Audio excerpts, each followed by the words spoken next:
కౌసల్యా సుప్రజా రామ పూర్వ సంధ్యా ప్రవర్తతే ఉత్తిష్ట నరసాశూలా కర్తవ్యం దైవమాన్నికం ఉత్తిష్ట ఉత్తిష్ట గోవింద ఉత్తిష్ట గరుడధ్వజ ఉత్తిష్ట కమలాకాంత త్రైలోక్యం మంగళం కురు. నమస్తే ఫ్రెండ్స్, ఎలా ఉన్నారు మీరందరూ? బాగున్నారని ఆశిస్తున్నాను.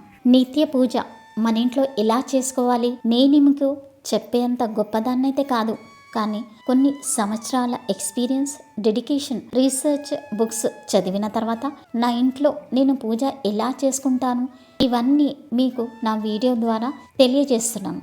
నేను చేస్తున్న పూజలో ఏదైతే నా వీడియోస్లో మీకు చూపబడుతున్నాయో దాంట్లో ఎలాంటి చిన్న లోపమున్నా లేక నేను తప్పు చెప్పినా అనే సందేహం మీకు కలిగినట్లయితే ప్లీజ్ కామెంట్స్లో మెన్షన్ చేయండి ఫ్రెండ్స్. మన ఇంట్లో నిత్య పూజ ఎలా చేయాలి అని చెప్పే ముందు ఫ్రెండ్స్, మీరు కొన్ని విషయాలు తెలుసుకోవాలి. మన సాంప్రదాయంలో, మన సనాతన ధర్మంలో మనిషి ఒక జీవితం అంతా భగవంతుడితోనే ముడిపడి ఉంది. తల్లి గర్భంలో ప్రవేశించినప్పటి నుంచి శరీరం పడిపోయిన తర్వాత కూడా దీన్ని ఇష్టం వచ్చినట్లు పడేయడానికి వీలు లేదు ఫ్రెండ్స్. అన్ని సంస్కారాలు చేసే దీన్ని పంచభూతాల్లో పంపించేంత వరకు. అందుకే మనిషికి 16 సంస్కారాలు అని చెప్తారు. 16 అని ఎందుకంటే ఈ అంకెకి ఒక విశేషమైనటువంటి ప్రాధాన్యత ఉంది. పూజ మొదలుపెట్టే ముందు ధ్యానం చాలా అవసరము. ఇక్కడ ఒక విషయం చెప్పాలి ఫ్రెండ్స్. ఋషులు మునులు దగ్గర నుంచి నేను తెలుసుకున్న విషయం ఏమిటంటే, సాధ్యమైనంత వరకు తక్కువ కంటే తక్కువ సమయంలో పూజ ముగించుకోవాలి. సపోజ్ డైలీ మీరు 1 గంట లేదా 2 గంటల వరకు పూజ చేస్తున్నారనుకోండి, ఈ రోజు మీరు చేస్తారు, కానీ నెక్స్ట్ డే వచ్చే వరకు మీకు ఈ రోజు నుంచే టెన్షన్ మొదలవుతుంది. రేపు త్వరగా లేవాలి, తీర్థ ప్రసాదాలు అన్నీ ఈ టైంలో కంప్లీట్ చేసుకోవాలి అని. సో నా ఉద్దేశంలో ఇది పూజ కాదు ఫ్రెండ్స్, ఫోర్సిబుల్లీ పూజ చేయడం అని అంటాను.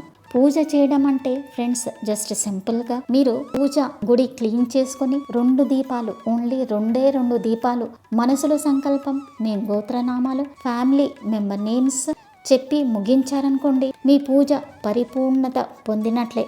పూజ అయిపోయిన తర్వాత అలా మందిరం వైపు చూడండి ఫ్రెండ్స్, ఎంత హ్యాపీనెస్, ఒక పాజిటివ్ ఎనర్జీ మీలో వస్తుంది. ఇక మీకు వీలైతే పుష్పాలు, నైవేద్యాలు, ధూపదీపాలు అర్పించండి. అంతేకాని కాంపిటీషన్స్లో వెళ్ళి పూజలు చేయకండి. అందరింటి పరిస్థితులు వేరే.